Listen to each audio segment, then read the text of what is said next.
ഇന്ന് ATM-നോട് മത്സരിക്കാനെത്തുന്ന ആ വ്യക്തിയുടെ പേര് അനുശ്രീ അനിൽകുമാർ.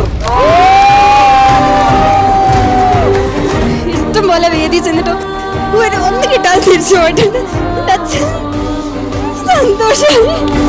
അച്ഛന്റെ കോൺഫിഡൻസ് ആണ് മകളുടെ ആവേശം. ആരാ നായിക? ആരാ? എനിക്കറിയില്ലല്ലോ. അനുശ്രീ എന്തോ വീട്ടിൽ നമ്മുടെ കാര്യം പറഞ്ഞ ശ്രീഹരിയെ അച്ഛനെ നോക്കുവാണോ? അച്ഛനൊന്നും അറിഞ്ഞൂടാന്നോ? സംസാരിച്ച് ഇഷ്ടമായി പോയതാണ്. അപ്പൊ എന്ത് ചെയ്യും നീ?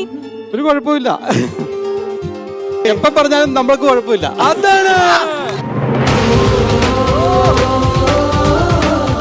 റീഗൽ ജ്വല്ലേഴ്സ് ഉടൻ പണം 5. എന്താ മുഖം വീർപ്പിച്ചിരിക്കുന്നത്?